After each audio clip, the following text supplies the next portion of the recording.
तो ये जो प्रभु सर्वत्र व्याप्त है, संपूर्ण प्राणियों में स्थित है, परंतु ये वही अनुभव कर सकता है जो उनका आश्रय लेकर भजन में लगा है। ये अध्यात्म खिलवाड़ नहीं भाई, ये अध्यात्म बाहरी चमत्कार नहीं है, बाहरी सुविधाओं का भोग अध्यात्म नहीं है। बाहरी सुविधाएं पुण्य के भाव से मिलती हैं। तुम्हारा पुण्य शुभ जोरदार है तो बाहरी सुविधाएं घेर लेंगी आके, पाप जोरदार हो गया तो बाहरी सुविधाओं को हरण कर लेगा। पुण्य पाप का बल भजन के ऊपर नहीं पड़ता, इसीलिए इस जन्म में भगवत प्राप्ति निश्चित है अगर आप चाहो तो। इसमें प्रारब्ध जो पुण्य पाप का है कोई प्रभाव नहीं डाल सकता। पुण्य बल से खूब वैभव बढ़ जाए या पाप बल से सब अपहरण हो जाए, कोई फर्क नहीं पड़ता, वो उपासक भजन बल से युक्त रहता है। अब जो भजन नहीं करते हैं तो भगवान दूसरी बात कह रहे हैं। यहां पहले तो कहा मैं सब में व्याप्त हूं, संपूर्ण प्राणियों में भगवान है, सब रूपों में भगवान है। अब जो भगवान कह रहे हैं ये थोड़ी समझ की बात है। या कह रहे हैं मत स्थान सर्वभूतानि न चाहम तेषु अवस्थिता, मैं उनमें नहीं हूं और वो मेरे में नहीं। अभी क्या कह रहे, मया तत्विदम सर्वम जगद अव्यक्त मूर्तिना, मैं ही संपूर्ण प्राणियों में स्थित हूं, चाहे वो परा प्रकृति हो चाहे अपरा प्रकृति हो, जीव हो या माया हो, मैं ही मैं हूं। समझ में आ गई? क्योंकि बहुत बार सुना है। अब एक भगवान बात कह रहे, आश्चर्य में कह रहे, न चाहम तेषु अवस्थिता। पहली बात का मया तद्विदम सर्वम जगद अव्यक्त मूर्तिना, मैं सब में विराजमान हूं। पहली बात के विरुद्ध भगवान यहां बोल रहे, मैं उनमें स्थित नहीं हूं, मैं सब में स्थित हूं, सब में। अब इसमें कह रहे भगवान न चाहम तेषु अवस्थिता, मैं उनमें स्थित नहीं हूं। किन में? जो मेरा आश्रय लेकर भजन नहीं कर रहे हैं। जब सिद्धांत में बोलेंगे तो बोलेंगे क्रूर पापी दुष्टात्मा में भी भगवान विराजमान है, और भगवान यहां स्वयं कह रहे हैं मैं उनमें नहीं हूं। इसका भाव समझे, बड़ा सूक्ष्म भाव है। जैसे उदाहरण में समझेंगे आप, भगवान ने कहा कि आत्मा का जन्म मरण नहीं होता है, न कोई जन्मता है न कोई मरता है, जो आत्म स्वरूप है। पर अर्जुन यदि तुम मानते हो जन्म मृत्यु को, आत्मा का नहीं होता, न जायते मृत्युः कदाचित्। लेकिन यदि तुम मानते हो तो जातस्य ही ध्रुव मृत्यु, जिसका जन्म हुआ निश्चित मरेगा। दो बात के ना, पहली बात में ना किसी का जन्म है ना किसी की मृत्यु है। किसकी? जो आत्मस्वरूप में स्थित है उसको यह अनुभव होगा। लेकिन जो शरीर में स्थित है, जो जातस्य ही ध्रुव मृत्यु, वो जन्मा मरेगा निश्चित। अब यहां बात समझो, पहले शब्द में भगवान बता दिया कि मैं सब में हूं। अब फिर कह सकते कि जब भगवान हम में है तो हमारे कल्याण में अब कमी क्या हो सकती? भगवान ही आकर विराजमान है। भगवान कर मैं उसमें नहीं हूं। किस बात में? समझना होगा। यदि मैं उसमें स्थित होता तो जो परिवर्तन उसका होता वो मेरा भी होता।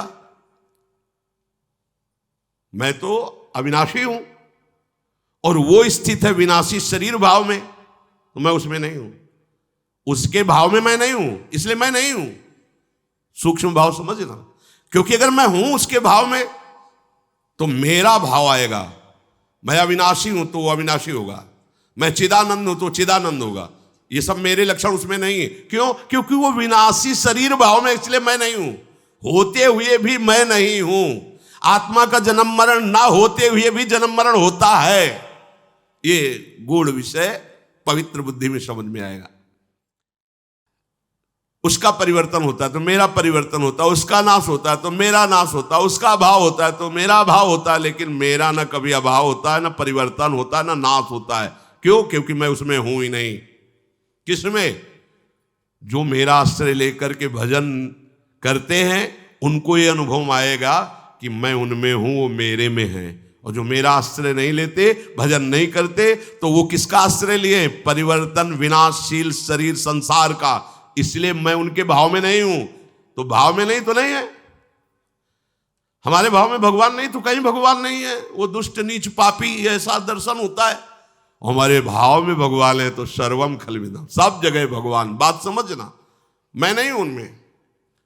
तो कहते परिवर्तनशील, अगर शरीर है, पंचभूत है, तो पीछे तो भगवान ने कहा कि अपरा प्रकृति भी मैं हूं, तो पंचभूत भी तो भगवान है। तो बोले वो मानता कहां है?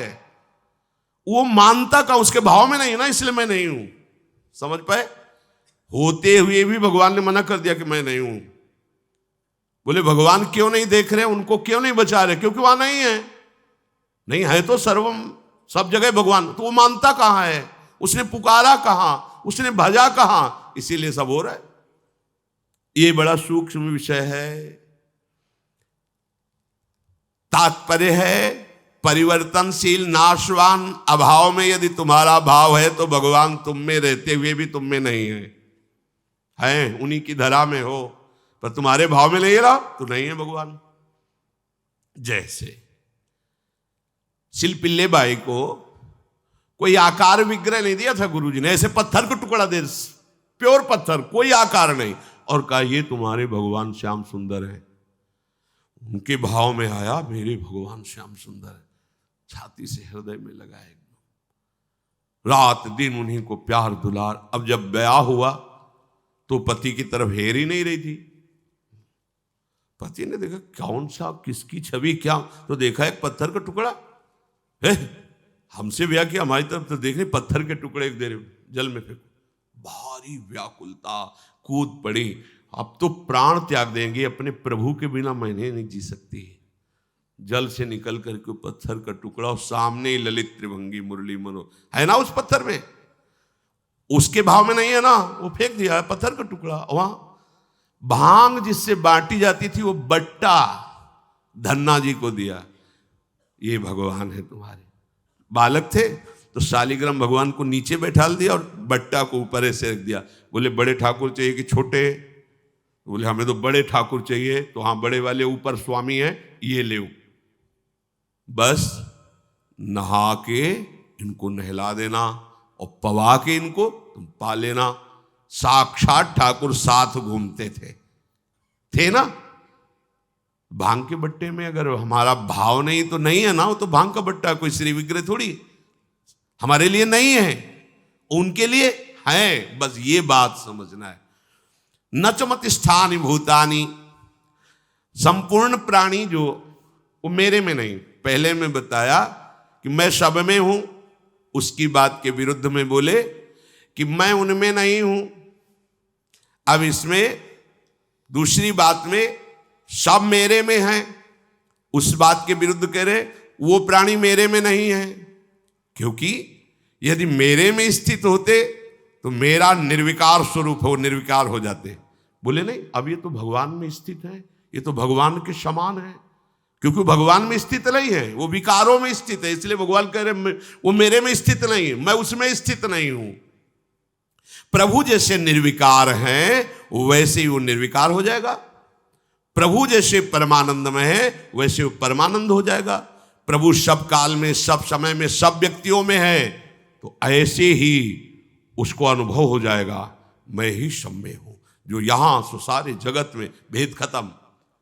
तो मैं उनमें स्थित नहीं हूं, वो मेरे में स्थित नहीं है। कौन? जो प्रभु से विमुख हैं। प्रभु हैं सब में, पर जिनके अंदर प्रभु का भाव नहीं है, तो प्रभु वहां विराजमान होकर भी कहते मैं वहां नहीं हूं। जैसे दुर्वासा जी को कहा कि जो केवल मेरी अनन्यता में है, मेरे भजन में है, वो केवल मुझे जानते हैं, तो मैं केवल उन्हीं को जानता हूं। देख लो, सर्वज्ञ भगवान क्या कह रहे हैं? वो मुझे जानते हैं, मेरे अनन्य, तो मैं उनका अनन्य हूं, मैं केवल उन्हीं को जानता हूं। वो मेरे हृदय हैं, मैं उनका हृदय हूं। साधु हृदयम मई हम। क्या भगवान सबके हृदय नहीं है क्या? फिर क्यों कह रहे साधु हृदय मई हो? उन्होंने अपना हृदय दे दिया तो मेरा हृदय ही उनके हृदय में स्फुरित हो गया। आपने हृदय संसार को दिया, तो भगवान हृदयेश्वर हृदय में रहते हुए कह रहे मैं तुम्हारे हृदय में नहीं हूं, चिंता मत करो, मनमानी जो करो अवश्य में भोक्तव्यम कृतम कर्म शुभाशुभम। वो आपने हृदय विहारी भगवान को पहचान कर अपना हृदय उनके हवाले कर दिया, तो कह रहे चिंता मत करो, हम तो हम सर्वपापेभ्यो मोक्षयिष्यामि मा शुचा। तुमने माना कि मैं हूं तो आप निश्चिंत हो जाओ।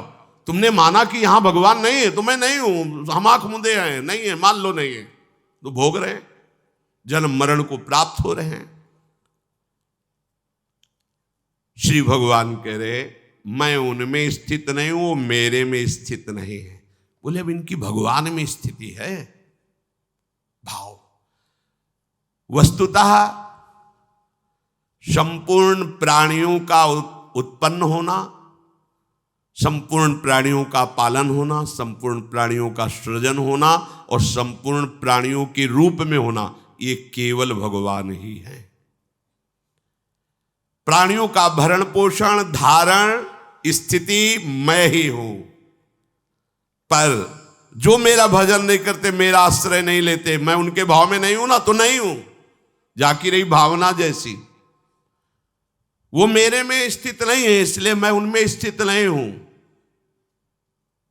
जो मेरे भाव में है, मैं उनको रोम रोम में अनुभव कराता हूं कि प्रभु विराजमान, कण कण में अनुभव कराता हूं प्रभु विराजमान है। इसलिए इस भाव को हम हृदय से स्वीकार करें, हम कभी अकेले नहीं हैं, हमारे साथ प्रभु हैं। किसी भी समय में ऐसा वो समय नहीं जहां प्रभु ना हो, तो इस समय भी प्रभु हमारे हैं। इस समय यही है, सब में है, हम में भी है, सब जगह यहां भी हैं, सब समय में इस समय भी हैं, सबके हैं, वो हमारे भी हैं। ये भाव के बिना भक्ति पूर्ण नहीं होती। कभी आप अपने को अकेला मत समझिए, आपके प्रभु आपके साथ हैं। ये तभी समझ सकते हो जब मुख में नाम चलेगा। मुख में हो राम नाम, राम तेरे हाथ में, बंदे तू अकेला नहीं, राम तेरे साथ। ये कब अनुभव हुआ? जब मुख में राधा वल्लभ लाल को हृदय ध्यान मुख नाम। फिर बोले अब किसकी जरूरत पड़ेगी? जब आपको लगेगा प्रभु मेरे साथ हैं, प्रभु मेरे हाथ में है। हाथ का मतलब होता है जैसा मैं चाहूंगा वैसा मेरे प्रभु करेंगे। ये आगे की स्थिति में होता है जैसा मैं चाहूंगा। पहले तो तुम्हें जोई जोई प्यारो करे सोई मोई भावे, ऐसी स्थिति बनानी होगी। फिर भावे मोई जोई सोई सोई करें प्यारे, ऐसी स्थिति अपने आप प्राप्त हो जाएगी। प्रभु का आश्रय लेकर निरंतर भजन, एक एक सेकंड, एक एक श्वास तुम्हारी बहुत कीमती है प्यारे। मानो 50 वर्ष तुमने धन कमाया, अब आपकी आखिरी श्वास है, तो 50 वर्ष के व्यतीत किए हुए समय में जो धन मिला, उस धन से तुम एक सेकंड भी नहीं खरीद सकते हो। 50 वर्ष की कमाई हुई संपत्ति से तुम एक श्वास भी नहीं बढ़ा सकते हो। सोचो तुम्हारी श्वासें कितनी कीमती हैं। इन श्वासों की सार्थकता है राधा राधा राधा। लाडली जी के चरणों का आश्रय लेकर नाम जप कीजिए, निहाल हो जाओगे, आनंद समुद्र में डूब जाओगे, दुख का निशान भी नहीं रहेगा, कोई शोक कोई भय तुम्हें स्पर्श नहीं कर पाएगा। बड़ा आश्चर्य है। यहां बाहर कुछ नहीं सुधारना, साधना से अपनी दृष्टि सुधारनी। दृष्टि सुधर गई तो किसी सूझ वाली आंख ने पहचान की, कण कण में झांकी भगवान की। वो ललित त्रिभंगी मुरली मनोहर अपने आराध्य देव को सर्वत्र देखता है। जड़ चैतन्य कछु नहीं दिखत, जित दिखत तित श्याम खड़े। समझो, श्री नरहर दास जी बड़े महापुरुष हुए, वो कह रहे जड़ चैतन्य कछु नहीं दिखत। हमें तो जड़ चैतन्य दिखाई दे रहा है, गुण दोष दिखाई दे रहा है। ये हम अभी मोहांधकारमयी दृष्टि से युक्त है, अभी ज्ञान का प्रकाश नहीं हुआ। भगवत भक्ति से जब ज्ञान का प्रकाश होता है तो उसे दिखाई देता मेरा प्रभु ही, वास्तविक प्रभु ही था, प्रभु ही है, प्रभु ही रहेगा। पर प्रभु कह रहे हैं कि हे परम तप अर्जुन, जो मेरे इस धर्म की महिमा पर, मेरी इस बात पर श्रद्धा नहीं रखते, वो कभी मुझे प्राप्त नहीं कर पाते। वो मृत्यु रूपी संसार चक्र में बार बार जन्मते मरते रहते हैं। श्री भगवान कह रहे। और अपने लोग देखो, अरबों जन्म हो गए, बार बार जन्म, बार बार मरण। संसार धर्मई विमुहिमाना, ये संसार प्रकृति ऐसा है कि हमें घसीट लेता है और मोहित कर लेता है। बिल्कुल ऐसा सत्य लग रहा है, बड़े आश्चर्य की बात कि ये शरीर सत्य है और इसी शरीर से कई शरीरों को फूंका जाता है। रिश्तेदार, नातेदार, व्यवहारी, पुत्र, पत्नी, कोई भी पधारा तो उसको ये ज्ञान नहीं हो रहा कि इस शरीर नाशवान है, इसकी ये दुर्दशा होती है। थोड़ी देर के लिए भले वो दूसरों का जब कोई रोता है ना तो समझाते भैया ऐसे ही है, सबका शरीर ऐसे ही नष्ट होगा, हमें तुम्हें भी मरना पड़ेगा, यही गति होती है। अब चुपा जाओ, जितने हैं उन्हीं में राग कर लो, 2 लड़के बचे हैं उन्हीं को प्यार दुलार करो। ये नहीं कहता कि सब देख रहे हो क्या, और वो गाते भी चलते हैं सत्य बात, कहते हैं राम नाम सत्य है, सत्य बोलो मुक्ति है, भगवान का नाम परम सत्य है। ये सब लोग देहात में यही गाते हैं, जब शव ले जाते हैं तो शव यात्रा में गाते राम नाम सत्य है, पर स्वीकार नहीं करते, केवल गाते हैं। स्वीकार कर ले कि सत्य तो केवल हरिर नामई, हरिर नामई, हरिर नामई केवलम, सत्य तो केवल भगवान का नाम, तो जीवन सार्थक हो जाए। पर बड़े आश्चर्य की बात है, ये अपने शरीर को सत्य मानते हैं, कुटुंबियों के स्नेह को सत्य मानते हैं, धन संपत्ति को सुख रूप मानते हैं, उत्पत्ति विनाशशील प्रतिक्षण परिवर्तनशील जगत के व्यक्ति वस्तु पदार्थ घटना को सत्य मानते हैं। कौन? जिन्होंने भगवान की तरफ दृष्टि नहीं की, तो उन्हें फिर बार बार दुख सुख जन्म मरण परिवर्तन ये प्राप्त होता रहता है। जिस योनि में जाते हैं उसी योनि में आसक्त हो जाते हैं, फिर अगली योनि, फिर अगली। कब तक भागते रहेंगे? थक गए। अरे थोड़ा तो विचार करो, कब तक? कोई यहां टिकने का स्थान ही नजर नहीं आ रहा है। माता पिता के चरणों में सर रखकर स्वतंत्र होकर के तो कितने दिन वो अंतर्ध्यान हो जाएंगे। वो किसको हम माने अपना, क्या अपना माने? चलो शरीर को लेके स्वस्थ है, कब नष्ट हो जाए। कोई एक तो ऐसा होना चाहिए जो मेरा अविनाशी मित्र हो, सदा सदा मेरी रक्षा करे, मुझे सुख प्रदान करे। जब ऐसी मांग होगी तो वो केवल एक निकलते हैं, प्रभु, दूसरा कोई नहीं। पूरी सृष्टि को छानने के बाद एक ही बात समझ में आ जाती है कि केवल एक हमें प्यार करने वाले, हमारे निरंतर समीप रहने वाले, हमारे अहेतुकी सुहृद कृपालु भगवान हैं, दूसरा नहीं। मृत्यु संसार वर्तमनी, इस संसार में मरना ही मरना है, इसका नाम मृत्यु लोक है, मरना ही मरना। प्रश्न उत्तर में आते हैं, कहते हैं कि भगवान का हमने कभी कुछ बुरा तो किया नहीं, भगवान ने हमारे साथ बड़ा बुरा किया, एक ही लड़का था उसको छीन लिया। अब क्या उत्तर उनको दे, इतने मोहांधकार में फंसे हुए, अब क्या उनको उत्तर दे? तुम्हारा लड़का था, तुम जान पाए? तुम्हारी क्या सामर्थ्य है कि तुम कुछ एक अंगुली की भी रचना कर लो? पुत्र बनाना तो बहुत बड़ी बात है, तुम्हारी अंगुली काट दी जाए, तुम नई उसको प्रकट कर दो तो जाने कि तुमने पुत्र रचना की है। अरे पागल, वो भगवान का ही है। जितने समय के लिए यहाँ जो लीला के लिए आया कि अंतर ध्यान हो गया, तुमने उसे अपना मान लिया, प्रभु को अपना नहीं माना, इसलिए तुम्हें शोक, ये दंड तुम्हें मिल रहा है, ये तुम्हें दुख भोगना पड़ रहा है। भागवत में श्री चित्रकेतु जी के चरित्र में आता है कि उनके बहुत सी रानियां थी, बहुत से में 1 करोड़ रानियां थी। वो संतान के लिए बहुत व्याकुल रहते थे, किसी भी रानी से गर्भ नहीं हुआ, धर्म का आचरण करते थे, संतों पर भाव रखते थे। तो एक दिन देवर्षि नारद जी और अंगिरा जी आए उनके इस मोह का नाश करने के लिए कि तुम पुत्र की जो हठ लगाए बैठे हो वृत्ति, ये ठीक नहीं है। आकर कहा कि राजन, तुम जो उदास रहते हो ठीक नहीं, ये पुत्र प्राप्ति की चाह का त्याग करो और श्री भगवान का भजन करो। ये कुछ दिन का जीवन है, पुत्र आदि तो एक लौकिक मान्यताएं हैं, लौकिक संबंध है, उनका हमें ज्ञान की जरूरत नहीं इस समय, क्योंकि ममता रत सन ज्ञान कहानी व्यर्थ होती है। जो ममता से युक्त है उसके ऊपर ज्ञान का प्रभाव नहीं पड़ता। मुझे पुत्र चाहिए, यदि आप हम पर कृपा करके आए हैं तो हमें पुत्र दीजिए। तो आपको पता होना चाहिए यहां सृष्टि की कोई भी वस्तु एक रस नहीं रहती, इसलिए प्राप्ति में हर्ष होता है और बिछोह में शोक होता है। तो आपको पता है आपको भी हर्ष और शोक ही होगा, पर ममता से जो युक्त होता है उसको ज्ञान की बातें समझ में नहीं आती। उनका आप जो कामना कर रहे हैं ठीक है, भगवान की कृपा से उसकी पूर्ति होगी। सबसे बड़ी जो रानी थी वो गर्भवती हुई, संतान हुई, बेटा, ओ बड़ा हर्ष। अब तो जे ही राज दरबार से समय मिलता सीधे भाग के बड़ी रानी के महल में।